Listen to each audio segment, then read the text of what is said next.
Mari kita tunduk kepala, kita berdoa. 我们低头祷告。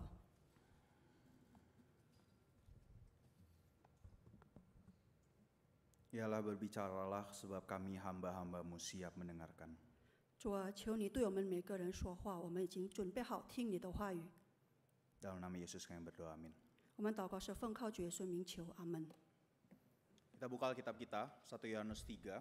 我们翻开我们的圣经《约翰一书》， 1 Yohanes 3 ayat 16 sampai 24. 《约翰一书》3章第16到24 节。 Saya akan baca ayat 16. Bu Sylvia silakan baca ayat 17 di dalam bahasa Mandarin.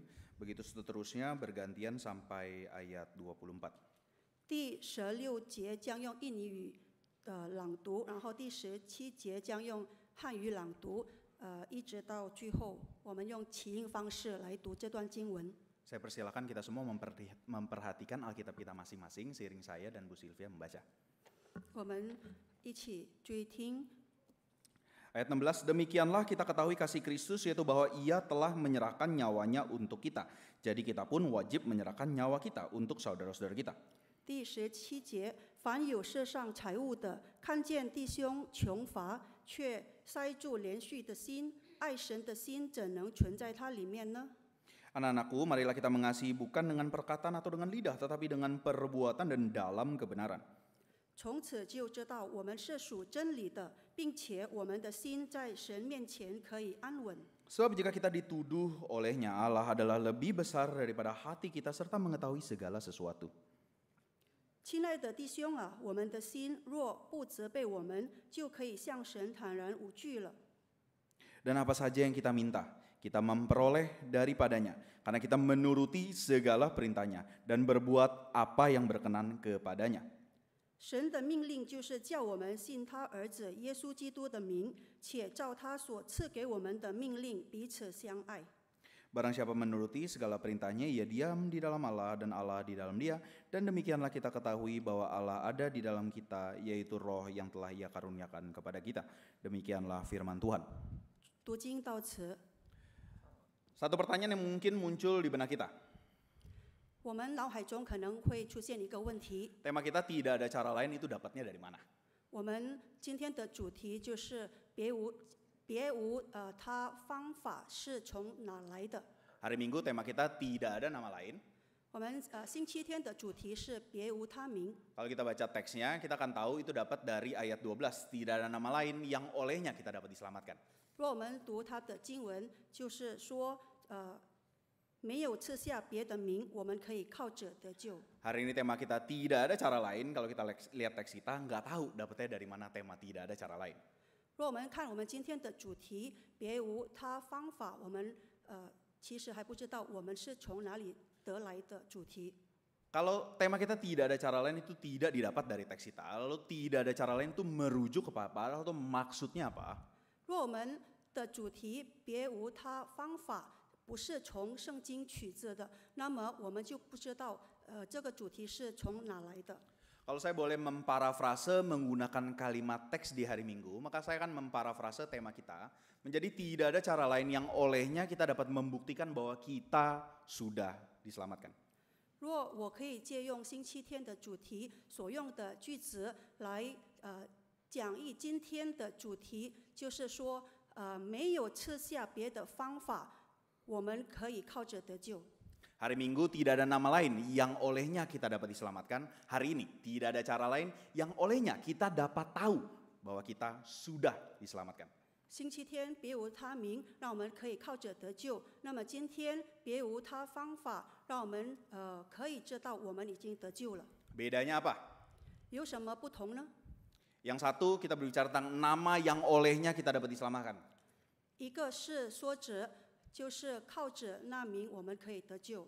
Yang satu lagi berbicara tentang cara yang olehnya kita dapat membuktikan bahwa kita sudah diselamatkan. 另一个说的是指的是方法，让我们可以知道，我们可以证明我们已经得救了。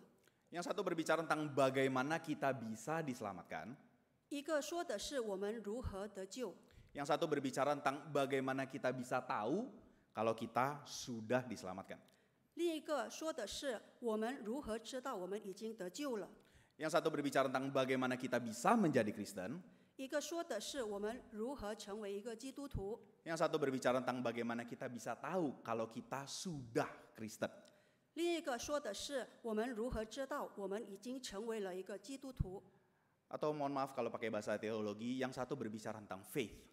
或者如果我们用神学所用的词语的话，一个说的是有关信心， Yang satu berbicara tentang assurance. 另一个说的是关于保障。 Satu catatan di sini. 这里有一个注释， Di sini kita tidak berurusan dengan doktrin untuk sekedar kita tahu-tahu beraka. Di sini kita berurusan dengan persoalan hidup yang real.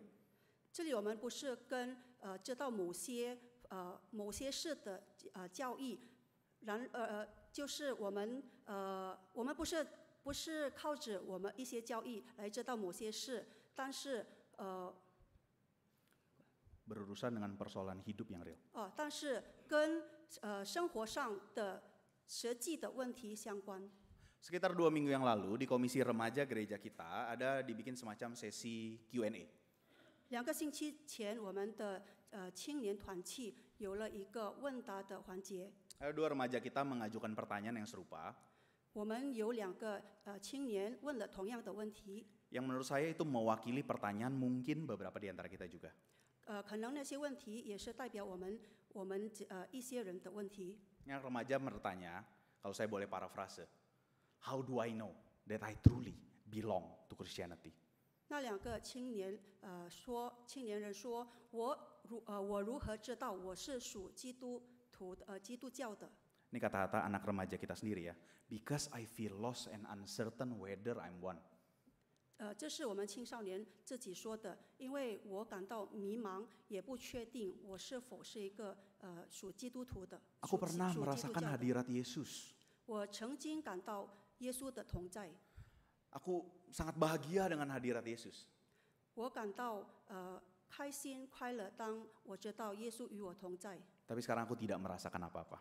但是现在我什么都感受不到， Aku tetap pergi ke gereja, 我仍然去教会， aku tetap pelayanan, 我仍然参与侍奉， tapi tidak terjadi apa-apa. 但是没有任何改变。 Aku percaya Yesus sanggup menyelamatkan aku, 我相信耶稣能够拯救我， tapi bagaimana aku tahu kalau aku sungguh percaya sama Yesus yang sanggup menyelamatkan aku? 但是我怎么知道我真正的相信那已经拯救我的耶稣呢？ Pembahasan kita hari ini mencoba menjawab pertanyaan ini. 我们今天的思想就是试着回答这个问题。 Tapi sebelum itu kita harus tahu teks kita emangnya ngomongin tentang ini.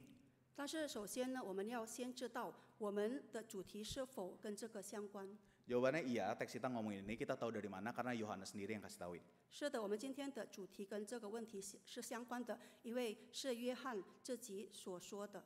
Yohanes tulis suratnya satu surat 1 Yohanes 1 sampai 5 ini tujuannya untuk apa? Dia jelaskan supaya kamu tahu kalau kamu mempunyai hidup yang kekal.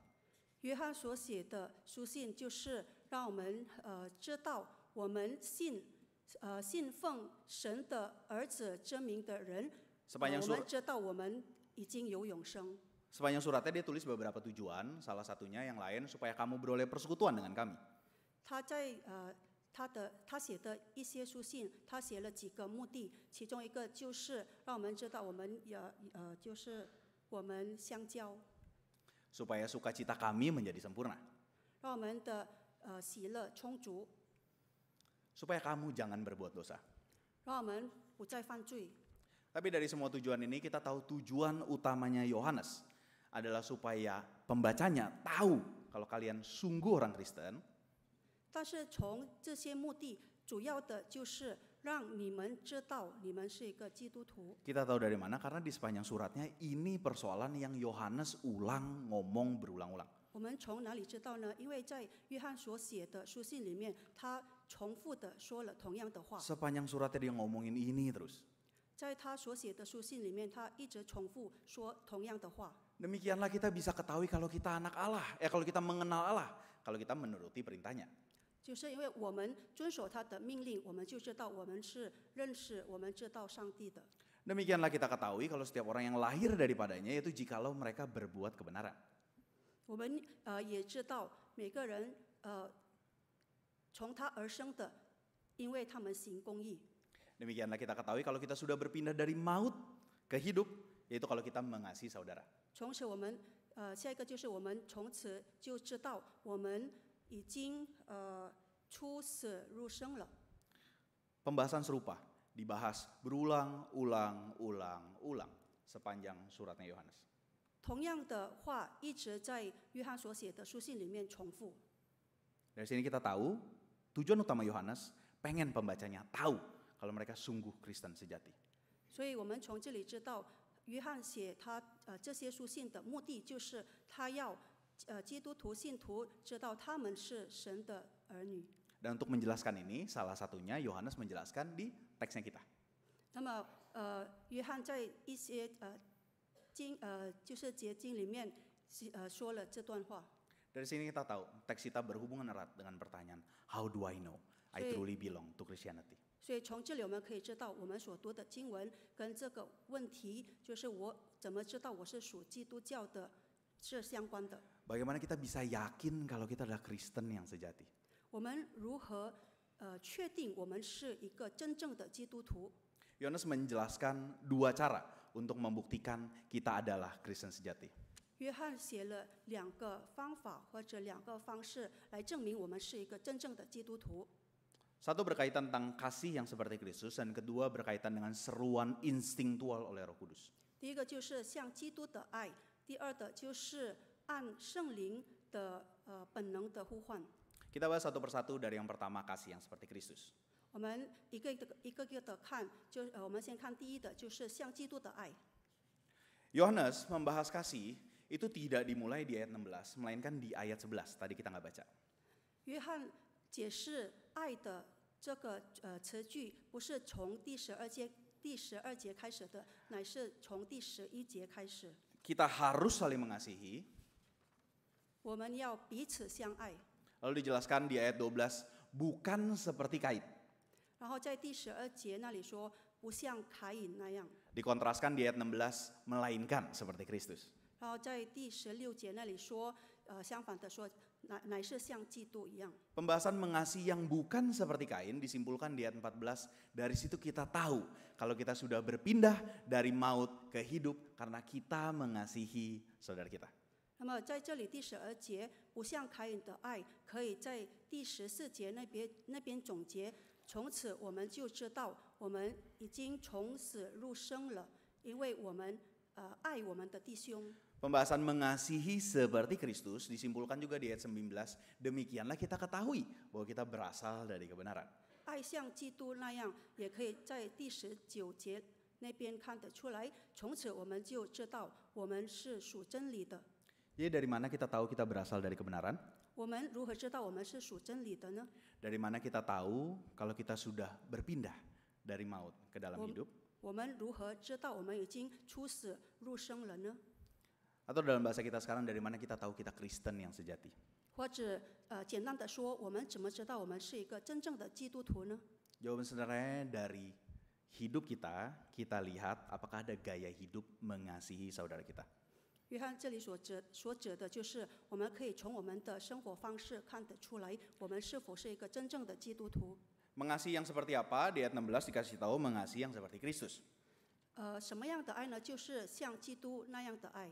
Mengasihi seperti Kristus itu mengasihi yang seperti apa? Di ayat 16 kita juga bisa lihat kasih yang menyerahkan nyawa untuk saudara kita. 就是像基督的爱，我们可以在第16节那里看得出来，就是为弟兄舍命的那样的爱。 4 catatan tentang kasih yang menyerahkan nyawa untuk saudara. 有4个注释，就是关于爱的。 1, perhatikan. Yohanes menjelaskan kasih menyerahkan nyawa untuk saudara di ayat 16. Dijelaskan di ayat 17. Barang siapa mempunyai harta duniawi melihat saudara yang menderita tetapi menutup pintu hatinya. 在第16节那边，约翰说为弟兄舍命，然后在第17节那边说，然而看见弟兄穷乏却塞住连续的心。 Yang artinya di benak Yohanes, ketika Yohanes bilang kasih yang menyerahkan nyawa untuk saudara, 就是说，当约翰说为弟兄舍命的时候， Yang ada di benak Yohanes itu bukan kasih yang extraordinary dan cuma bisa dilakukan oleh beberapa orang, melainkan kasih yang ordinary, yang sehari-hari dan kita semua bisa lakukan. 约翰所想的不是一个非凡的爱，只给某些人的爱，但是是一个平凡的爱，我们每个人都可以去行出来的爱。 Itu catatan pertama, kasih yang seperti Kristus, kasih yang ordinary. 这是第一个注释，就是像基督那样的爱，就是平凡的爱。 Catatan kedua, 第二个注释， perhatikan kata wajib menyerahkan nyawa kita untuk saudara kita. 我们必须为弟兄舍命。 Bayangkan kita lagi di pinggir gunung, kita lagi menikmati pemandangan. 我们可以想象我们在山上， Ada orang samperin kita, bilang sangat mengasihi kita, lalu loncat dari gunung. 我们正在享受风景，然后突然有一个人对我们说他爱我们，然后他就跳下去。 Dia menyerahkan nyawa, tapi apakah kita merasa dikasihi? 他舍命了，但是我们是否会感到他的爱呢？ Sebaliknya, 相反的， bayangkan kita bukan cuma berdiri di pinggir gunung, tapi kita lagi bergelantungan di tepi jurang. 想象我们不仅在山上享受风景，但是我们是挂在悬崖。 Kita berteriak minta tolong, lalu ada orang yang nolong kita dan demi nolong kita dia menyerahkan nyawanya. 我们喊救命，然后有一个人救了我们，为我们舍命。 Apakah kita merasa dikasihi? Iya kan ya. 我们会感受到他的爱吗？肯定会。 Yang artinya kasih yang menyerahkan nyawa itu harus relevan dan sesuai kebutuhan orang lain. 就是说，相关的爱，爱别人的，就是要有相关的。 Ini catatan kedua. 这是第二个注释。 Catatan ketiga. 第三的， Perhatikan perubahan kata yang Yohanes pakai dari ayat 16 ke ayat 17. Kita wajib menyerahkan nyawa kita untuk saudara-saudara kita. Lalu ayat 17 kita melihat saudaranya. 然后我们可以看一些变动，从第16节为弟兄舍命，到了第17节看见弟兄穷乏。 Ada perubahan dari saudara-saudara menjadi saudara. 我们华文的就是为弟兄，然后看见弟兄。 Yang artinya kasih yang seperti Kristus itu harus spesifik. 那么这里所指的像基督那样的爱，就是要具体的。 Dan tidak cuma spesifik, disebutkan ayat 17, melihat saudaranya yang artinya ada di depan mata. 不只是具体，然而是看见在面前、在眼前的弟兄。 Ini catatan ketiga, kasih yang seperti Kristus itu harus spesifik kepada orang yang ada di depan kita. 所以像基督那样的爱，就是要具体，就是为了我们在我们眼前的人。 Ada satu kalimat bijak, mengasihi sesama itu gampang, mengasihi tetangga itu susah. 有一句话说，爱别人容易，但是爱我们的邻舍不容易。 Kalau kita ngomongin kasih itu secara umum, gampang. 如果我们普遍的说爱的话，那个很简单。 Kita baru benar-benar ngomongin kasih kalau spesifik orang yang di depan kita. 我们说的爱是像基督的爱，就是当我们爱在我们眼前的人。 Itu catatan ketiga. 那个是第三的注释。 Catatan keempat. 第四的注释， Perhatikan, demikianlah kita ketahui kasih Kristus bahwa ia telah menyerahkan nyawanya untuk kita. 我们要知道，基督已经就是主为我们舍命。 Kita tahu kasih Kristus itu menyerahkan nyawa untuk menebus dosa kita. 我们知道基督为我们舍命， Yesus menyerahkan nyawa untuk membantu dan menolong kita yang helpless dan gak bisa nggak ditolong. 耶稣主为我们舍命是为了救我们、拯救我们。 Yesus bukan menyerahkan nyawanya supaya bisnis kita cuan. 主不是为我们舍命，不是让我们可以赚得更多的。 Yesus bukan menyerahkan nyawanya supaya kita bisa jalan-jalan ke luar negeri. 耶稣为我们舍命，不是让我们可以去国外旅游。 Yang artinya 意思就是， kasih Kristus itu harus melibatkan discernment. 基督的爱要涉及到辨别力， Memilah orang yang benar-benar membutuhkan karena helpless dan orang yang membutuhkan karena males. 我们要辨别哪些人是真的需要我们的帮助的人，哪些是因为懒惰需要帮助的人。 Atau kalau kata seseorang, kasih itu nggak cuma pakai perasaan tapi harus pakai otak. 或者有人说，爱不只是要看我们的感觉，但是也要靠我们的头脑。 4 catatan tentang kasih, ordinary, relevan, spesifik, dan melibatkan discernment.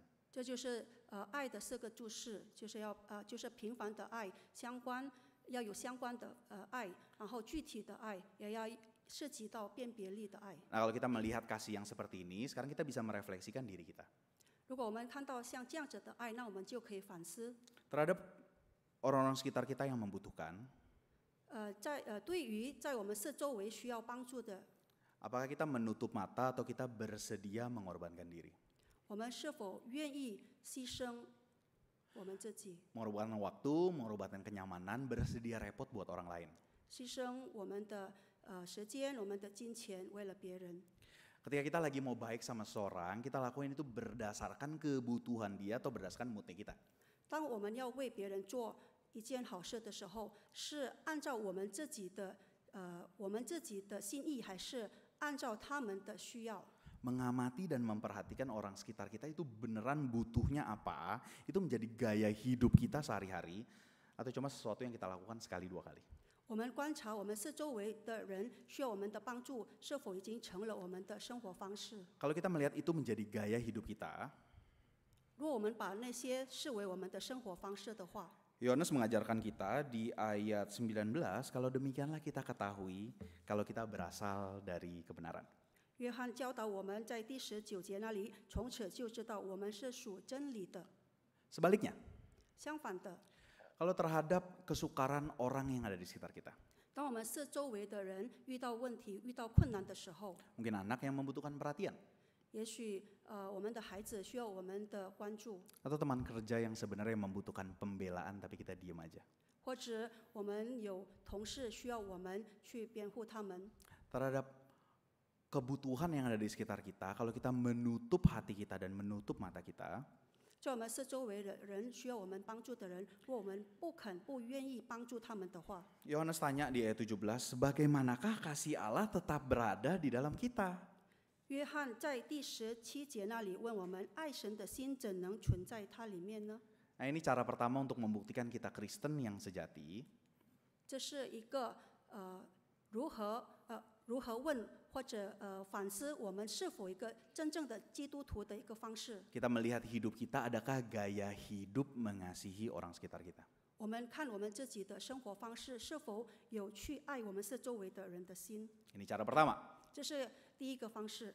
Cara kedua, 第二个方式 seruan instingtual oleh Roh Kudus. 就是按圣灵的本能呼唤。 Roh Kudus itu sebenarnya baru disebut di ayat 24. 其实，在第24节那里才提到圣灵， Tapi sebenarnya menurut saya Roh Kudus sudah dimaksudkan oleh Yohanes di ayat 19 dan 20. 但是我相信约翰已经提到圣灵这个词在第19和20节， Tapi nggak terlalu kelihatan karena memang bahasa aslinya itu ambigu untuk diterjemahkan. 但是没有很清楚的看得出来，因为它的含义是很模糊的。 Kesulitan menerjemahkan ayat 19 dan ayat 20 akan kita lihat kalau misalkan kita suka buka bahasa Alkitab bahasa Inggris. 翻译第19和20节的难处，就可以从这个圣经英语版的。 Nah, kita nggak bisa menggali lebih dalam tentang ambiguitas kata yang ada di bahasa aslinya di ayat 19-20. 我们可以看到这个原文在第19和20节原文的翻译的难处。 Tapi di sini saya ingin menunjukkan kalau terjemahan yang saya setidaknya lebih sepakat itu terjemahan yang ada di NLT, New Living Translation. 但是我相信更准确的翻译就是在 NLT 的圣经。 Yang intinya menerjemahkan ayat 19 dengan 20 itu seperti demikian. NLT 的翻译就是这样。 Setelah perbuatan kasih yang udah dibahas 11 sampai 18, 就是在第11到第18节那里所讲的爱像基督一样。 demikianlah kita ketahui kalau kita berasal dari kebenaran. 从此就知道我们是属真理的， Sehingga kita boleh menenangkan hati kita di hadapan Allah bahkan ketika kita dituduh oleh hati kita. 并且我们的心在神面前可以安稳，甚至我们的心若责备我们， Baru sini sebab Allah adalah lebih besar dari hati kita dan Ia mengetahui segala sesuatu. 接着就是神比我们的心大，一切是没有不知道的。Sorry, itu ada salah penulisan ayat 20 harusnya mulai di bahkan ketika. 第20节那里有一些就是有一个打错字， Oke, intinya seperti apa kita memahami ayat ini? 就是我们清楚了解它的含义是什么。 Yohanes sudah menjelaskan kita melihat hidup kita adakah kasih. 约翰要我们看我们的生命是否有爱。 Bagi beberapa dari antara kita yang udah memiliki perbuatan kasih, kita melihat kita ada gaya hidup mengasihi sekitar kita. 所以我们要先看我们是否有对四周围的人 Segenap 产出 perbuatan 爱， kasih itu bisa menenangkan hati kita di hadapan Allah. 让那些爱可以让我们在神面前得安稳。 Tapi bahkan ketika kita itu udah melakukan perbuatan kasih yang baik banget, 但是甚至我们在神面前做了或者行了很多好的事， akan ada saat di mana hati kita itu menuduh kita belum cukup mengasihi orang sekitar kita. 会有时候我们的心责备我们。 Dan di saat itu yang menenangkan hati kita adalah pengetahuan bahwa Allah lebih besar dari hati kita dan Ia mengetahui segala sesuatu. 那么能够安稳或者安慰我们的心的，就是神比我们的心大，一切是没有不知道的。 Nah, penulisan Yohanes ini sejujurnya agak aneh. 那么约翰所写的其实有一些奇怪的， Karena di hadapan ketidaksempurnaan, fakta kalau Allah mengetahui segala sesuatu itu fakta yang tidak menghiburkan, melainkan fakta yang mengerikan. 因为在我们不完美的情况之下，我们知道神是无所不知的，那个是一个很恐怖、很可怕的一个事实。 Allah mengetahui segala sesuatu itu menjadi fakta yang menghibur, itu gimana caranya? 神是无所不知的，是从哪一个角度是可以安慰我们的呢？ Nah, di sini yang menghibur saya, yang membantu saya memahami maksud Yohanes adalah apa yang Yohanes tuliskan bukan di suratnya tetapi di Injilnya. 这里让我可以了解，可以明白约翰所讲的，就是在他所写的福音里面。 Kalau kita ingat di Injil Yohanes ada saat di mana Yesus ingin memulihkan pelayanannya Petrus. 就是当我们看到，当耶稣观察就是彼得的侍奉的时候， Yesus bertanya 3 kali, Simon apakah kamu mengasihi aku? 耶稣问了彼得3次，彼得你爱我吗？ Di kali ketiga, 第3次的时候， Petrus merasa sedih. 彼得就感到忧愁了， Atau kalau dalam bahasa kita yang sekarang, hati Petrus menuduh Petrus. 或者我们可以说，彼得的心责备他， Hati menuduh karena dia mengingat dia menyangkal Yesus 3 kali. 他的心责备他，因为他记得他已经不认耶稣3次了。 Di tengah kesedihan itu kita ingat bagaimana si Petrus merespons. 我们可以看到彼得的忧愁，看到他的反应。 Tuhan, Engkau mengetahui segala sesuatu, Engkau tahu aku mengasihi Engkau, terlepas dari kelemahan yang aku lakukan. 主啊，你是无所不知的，你知道我爱你。 Dinamika serupa ada di sini menurut saya. 同样的变动有在约翰所写的书信里。 Ketika hati kita menuduh kita terhadap segenap kelemahan dan kegagalan kita mengasihi orang sekitar kita. 当我们的心责备我们，就是失败去爱我们四周围的人的时候， Roh Kudus memimpin kita untuk berseru kepada Tuhan, Tuhan Engkau tahu segala sesuatu, terlepas dari kegagalan aku mengasihi orang sekitar aku, Engkau tahu aku mengasihi Engkau. 圣灵会引导我们向主呼唤说：“主啊，我不完美，但是你知道我是爱你的。 Satu hal yang saya garis bawahi di sini, 这里我想要强调的 seruan yang oleh Roh Kudus ini, 就是按圣灵的那个呼唤， ini sesuatu yang juga Paulus bahas di Roma 8 ayat 15. 这也是保罗在罗马书所提到的。 Oleh Roh kita berseru Aba Bapa. 因圣灵我们呼唤父神了。 Dan gambaran yang ada di benak Yohanes maupun Paulus, 那么在约翰和保罗所想的， itu bukan kita doa ya Allah Bapa.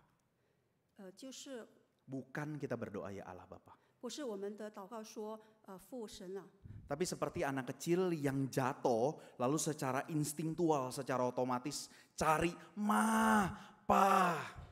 但是像一个小孩，当他跌倒的时候，他会自然而然的呼唤着他的爸爸妈妈来救他。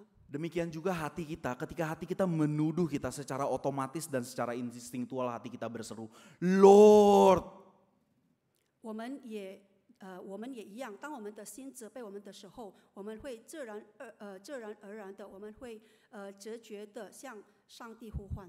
Seruan instingtual itu 那个本能的呼唤， membuktikan kalau kita adalah Kristen yang sejati. 证明了我们是一个真正的基督徒。 Kalau kita balikin ke contoh tadi anak remaja, 我们再看刚才我们青年问的那个问题， ketika dia berkata I feel lost and uncertain, 当他说我感到迷茫和不确定， dia bertanya how do I know I belong to Christianity? 他问说我如何知道我是属基督教的？ Seruan instingtual itu membuktikan kalau sang anak remaja itu sudah Kristen sejati. 那样的本能呼唤，证明了那个青少年其实是一个真正的基督徒了。 Kenapa? Karena hanya orang Kristen sejati yang di tengah keterbatasan dia berseru mencari Allah. 为什么呢？因为只有在他的软弱中，他向主呼唤的时候，证明了他是一个真正的基督徒。 Nah, di sini kita bisa merefleksikan. 这里我们可以反思。 Tadi ketika kita melihat cara yang pertama, kasih yang seperti Kristus, 当我们看到刚才第一个方式，爱像基督那样， kita tahu tidak ada di antara kita yang sempurna mengasihi orang sekitar kita. 我们知道我们没有一个是完美的去爱我们四周围的人的。 Dan tadi ketika Yohanes menunjukkan dari kasih itu kita tahu kita Kristen yang sejati. 然后刚才从约翰说，从我们所显出的爱可以表明我们是一个基督徒的时 Lalu kita 候， melihat kita tidak sempurna di dalam mengasihi orang sekitar kita. 我们也可以知道，我们可以觉悟到我们是不完美的。 Respons pertama hati kita adalah seruan kepada Tuhan, Lord, you know I love you. 我们的心的第一个反应是对主呼唤说：“主，你知道我爱你。 Atau hati kita dingin. ”或者我们的心是冷漠的。 Kalau secara instingtual, respons hati kita adalah seruan kepada Allah, 若按照我们的直觉、我们的本能，我们向上帝的呼唤， maka kita tahu kita adalah Kristen sejati. 那么我们就知道我们是一个真正的基督徒。 Dengan dua cara inilah kita tahu kita Kristen sejati.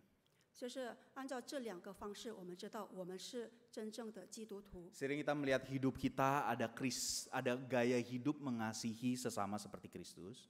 我们是否时常看到我们的生活方式， Lalu ketika hati kita menuduh kita tidak sempurna, 爱别人像基督那样，然后当我们发现我们的心不 jiwa 完美的 jiwa 时 kita 候， berseru kepada Tuhan, Lord save me.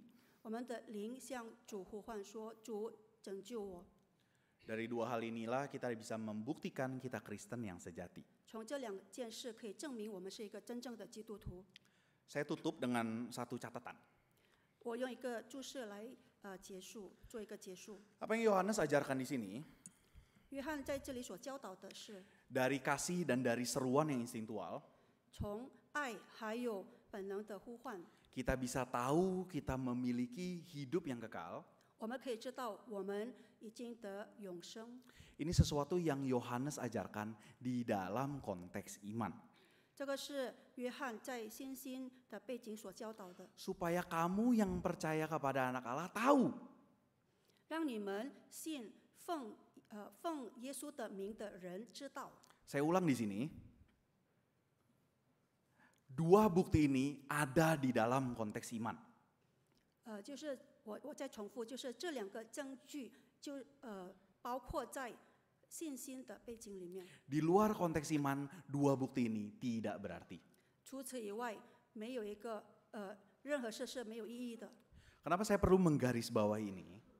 为什么我要强调这句话呢？ Karena ada pendeta di luar sana yang mengajarkan 因为有一些牧师在外面讲到说， dia melihat orang yang jelas-jelas tidak percaya kepada Yesus. 他明明看到一个还未信主的人， Lalu dia lihat orang itu memiliki kasih yang baik kepada orang sekitar. 但是他看到了那个人很爱他四周围的人。 Dari kasih yang seperti itu, lalu pendeta ini menyimpulkan, ini orang sebenarnya Kristen. 然后从那样的爱，这位牧师呢就下结论说他是一个基督徒。 Walaupun orang itu jelas-jelas tidak percaya Yesus. 即便那个人不是基督徒， Alur 不爱耶稣 pikirannya pendeta ini 然后这位牧师所想的， nampak sejalan dengan pengajarannya Yohanes. 看起来跟约翰所教导的是一致的， Tapi sebenarnya tidak, 但实际上不是， karena apa yang Yohanes ajarkan itu ada di dalam konteks iman.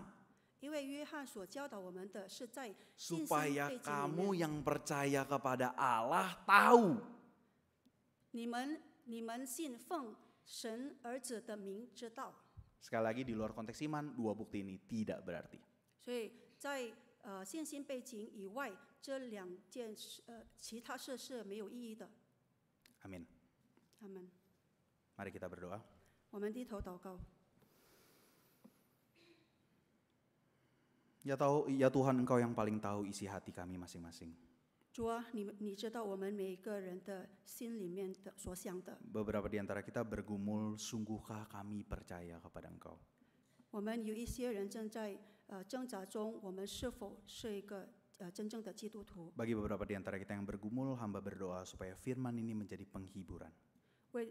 为正在挣扎的弟兄姐妹，我为他们祷告，让他们可以得安慰。 Beberapa di antara kita mendengarkan firman ini dan hatinya dingin.